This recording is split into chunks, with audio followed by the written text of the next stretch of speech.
वो रोशनी और रंगों को समझने के लिए इतने बेताब थे कि अपनी आंखों में सुई घोंपने तक के लिए तैयार थे।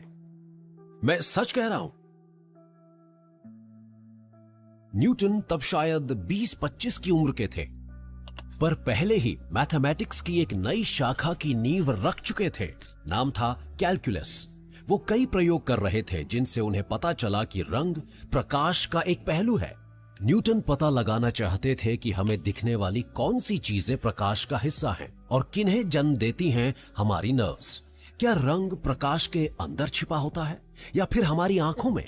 ये जानने के लिए वो इतने बेचैन थे कि उन्होंने बॉटकिन नाम की एक सुई ली और अपनी आंख में डाल दी। न्यूटन ने नोट किया कि रोशनी से भरे कमरे में अपनी आंखें बंद करके एक्सपेरिमेंट करने के बावजूद कुछ प्रकाश आई शटर यानी हमारे पपोटों से होकर गुजरता है और वो एक बड़ा और नीला सा सर्कल देख पा रहे थे।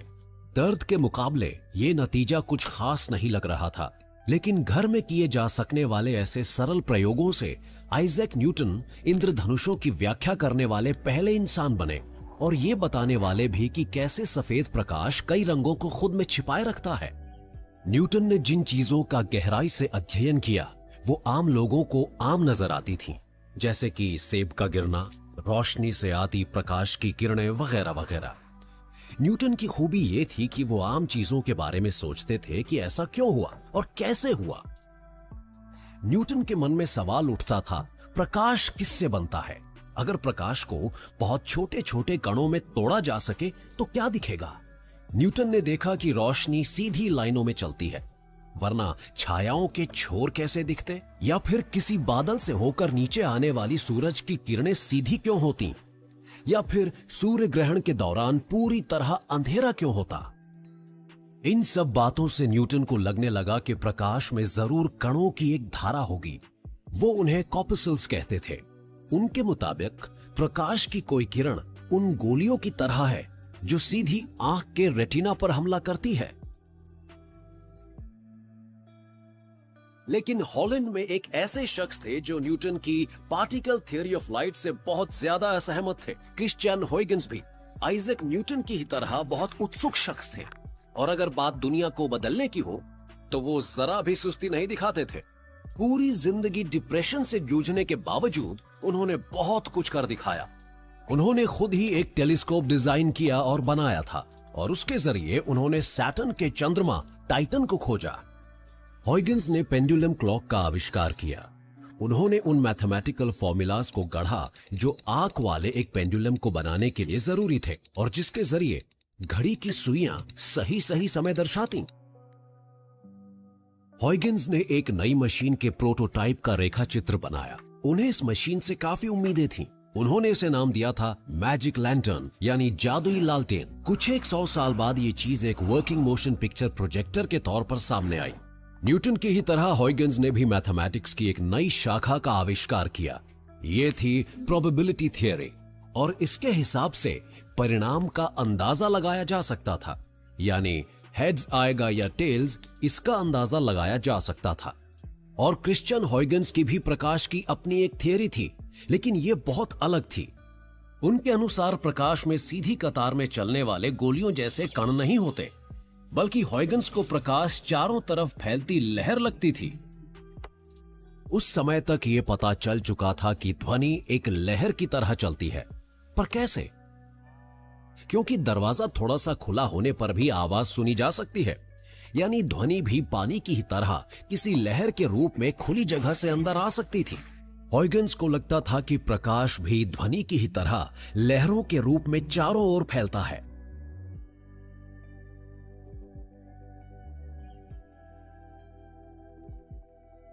तो इन दोनों में से कौन ठीक था, प्रकाश का एक कण या एक लहर? इस सवाल का जवाब काफी पेचीदा साबित होने वाला था। फिर आए थॉमस यंग।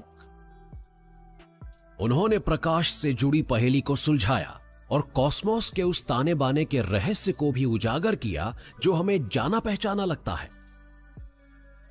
चलिए हम विज्ञान के इतिहास से जुड़े एक बहुत ही बड़े रहस्य की तरफ चलते हैं।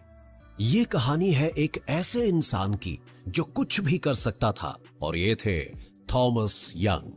1500 साल तक कोई भी मिस्र के चित्रलेखों का मतलब नहीं समझ पाया था। इन चित्रलेखों में मौजूद 6 प्रमुख ध्वनियों को पहचान कर वो 6 प्रतीकों का रहस्य सुलझा पाए और इसके बल पर दूसरे लोग प्राचीन मिस्री भाषा का पूरा अनुवाद कर सके। उन्होंने ही सबसे पहले इंडो यूरोपियन भाषाओं के वंश वृक्ष को बनाया था। बतौर डॉक्टर उन्होंने आंख के आकार में मौजूद एक विकृति की पहचान की और उसे नाम दिया एस्टिग्मेटिज्म। लेकिन यंग के डिजाइन किए गए एक एक्सपेरिमेंट की वजह से ही फिजिक्स यहां तक पहुंची। ये दिखने में आसान लगता है ना, भला कार्डबोर्ड के 3 टुकड़े इतनी बड़ी मुसीबत की शुरुआत कैसे कर सकते थे? ऐसे शीशे के हरे शेड से सिर्फ हरी रोशनी ही गुजर सकती है, तो स्लिट्स से भी सिर्फ एक ही रंग या प्रकाश की एक फ्रीक्वेंसी गुजरेगी। इसकी अहमियत क्यों थी?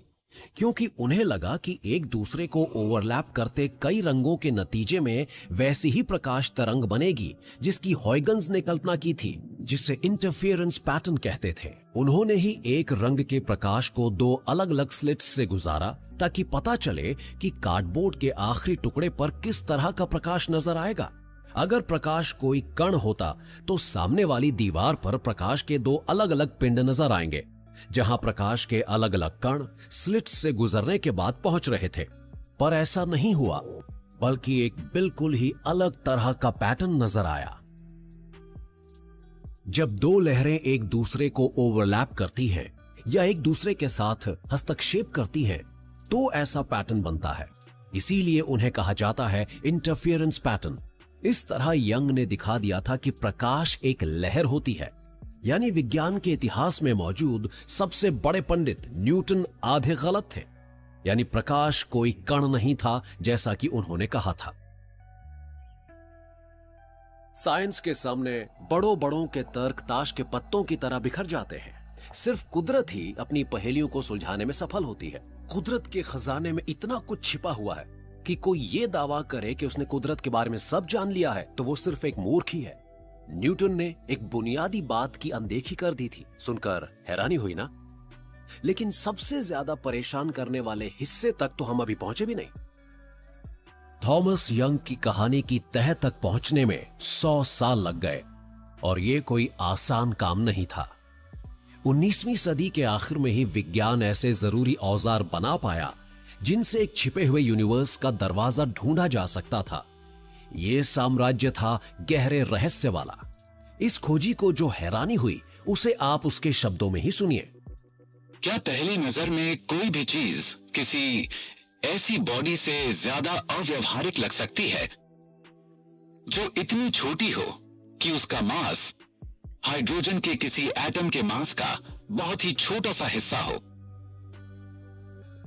ऐसे एटम्स का समूह पूरी दुनिया की आबादी के बराबर होगा, फिर भी ये इतना छोटा होगा कि विज्ञान को ज्ञात किसी भी जरिए के माध्यम से इसका पता न लगाया जा सके। ये आवाज, ध्वनि तरंगों का ये समूह तकरीबन 100 साल पहले का है और जे थॉमसन से जुड़ा हुआ है। उन्होंने जो कैथोड रे एक्सपेरिमेंट किया था वो उसमें मौजूद इलेक्ट्रॉन के मिलने की बात याद कर रहे हैं। उन्होंने एक मेटल इलेक्ट्रोड को इलेक्ट्रॉन के निकलने तक गर्म किया, फिर उसके बाद दूसरा निकला और फिर तीसरा। पहली बार एटम का एक एलिमेंट्री पार्टिकल नजर आया था। साइंस कुदरत के खजाने में सेंध लगाने लगी थी, जिसने अपने राज बहुत छिपा कर रखे हुए थे। और बस फिर हालात अजीब होने लगे। अगर मैटर की सबसे छोटी यूनिट एटम के इलेक्ट्रॉन जैसे और भी छोटे कंपोनेंट होते तो क्या यही बात प्रकाश के बारे में भी सच साबित होती? प्रकाश में वैज्ञानिकों की दिलचस्पी खत्म ही नहीं हो रही थी, तो उन्होंने इसकी छोटी और छोटी यूनिट्स को अलग थलग करने के रास्ते खोजे। और ये तो जैसे एक रास्ता बन गया था आईने के पार जाने के लिए। ये एक ऐसे इलाके में कदम रखने जैसा था जहां फिजिक्स के हमारे नियम लागू नहीं होते। ऐसा पहली बार हुआ कि वो रोशनी की सबसे छोटी यूनिट यानी एक फोटोन को अलग करने में कामयाब हो। आइजैक न्यूटन और क्रिश्चियन हॉयगन्स दोनों ही सही भी थे और गलत भी। प्रकाश एक तरंग भी है और कण भी, और दोनों नहीं भी हैं। जब तक हम ध्यान से नहीं देखते, फोटोन लॉज ऑफ प्रोबेबिलिटी के कारण अनिश्चितता की हालत में रहता है, और जब हम इसे देखते हैं तो यह पूरी तरह बदल जाता है। क्रिश्चियन हॉयगेंस के बिना हम क्वांटम यूनिवर्स में खो जाएंगे। आज भी उनकी प्रोबेबिलिटी थियरी क्वांटम रियलिटी को समझने का इकलौता रास्ता मुहैया कराती है। हर पार्टिकल रैंडम चांस और बदलती संभावना के रहमो करम पर होता है। इसके बारे में सोचना किसी ऑप्टिकल इल्यूजन को देखने जैसा है। आप कुछ पल के लिए ही इसे देख पाते हैं, फिर ये किसी और चीज में गुम हो जाता है।